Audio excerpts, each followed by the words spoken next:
চেহারা, আপনার যদি চেহারা লাবণ্য ফিরিয়ে আনতে চান, এই যে শীতকালে চেহারা মেয়ারা নষ্ট হয়ে যায়, বিভিন্ন ধরনের আপনার অনেক জিনিস ইউজ করতে হয়, এই ক্রিম ওই ক্রিম সেই ক্রিম, নাম মনে থাকে না এগুলো। তো এই বিভিন্ন প্রকারের ক্রিম, এই ক্রিম থেকে আপনাকে আল্লাহ পাক দূরে রাখতে পারেন যদি আপনি আল্লাহকে বিশ্বাস করেন আর আল্লাহর দেওয়া নিয়ামতগুলোকে ভোগ করেন। আমরা আজকে আলোচনা করব পেঁপে পাতা নিয়ে। পেঁপে পাতার রস, সেই পেঁপে পাতার রসের মাধ্যমে আপনার চেহারার লাবণ্য ফিরে আসবে। আপনার চেহারা খসখসে হয়ে গেছে, একটা বুড়া ভাব চলে আসছে, অথবা হচ্ছে কীরকম যেন হয়, দাগ পড়ে গেছে, চোখের নিচে দাগ পড়ে গেছে, কালো দাগ, ব্রণ, মেস্তা, এই জিনিসগুলো থেকে রক্ষা করবে আপনাকে কে? পেঁপে পাতা রক্ষা করবে না, রক্ষা করবে আল্লাহ। উসিলা হচ্ছে এই পেঁপে পাতা। তারপর হচ্ছে আপনার চুল পড়ে যাচ্ছে, সেই চুল পড়া থেকেও এই পেঁপে পাতা আপনাকে রক্ষা করতে পারে।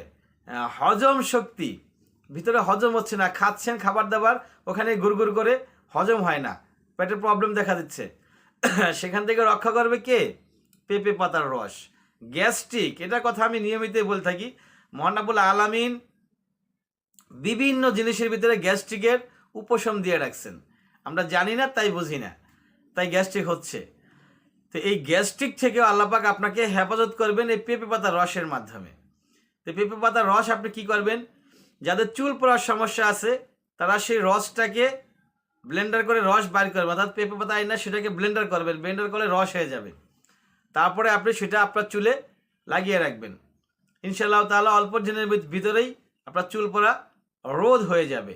আপনার সেই পেঁপে পাতার রস আপনি খেয়েও নিতে পারেন, সরাসরি আপনি ব্লেন্ডার বানায় সেই ব্লেন্ডার খেয়ে নেবেন, ইনশাআল্লাহ তাআলা আল্লাহ পাক আপনাকে সকল সমস্যা থেকে মুক্ত করবেন।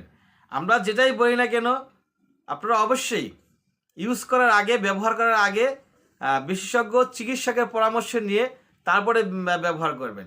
কারণ সরাসরি যখন কোনো গাছ থেকে, কোনো পাতা থেকে, কোনো ফল থেকে কোনো মেডিসিনের নেওয়া হয়, সেখানে অনেক আপনার অ্যাসিড থাকে, অনেক বিষাক্ত জিনিস থাকে, যেগুলো স্বাস্থ্যের জন্য ক্ষতি করতে পারে।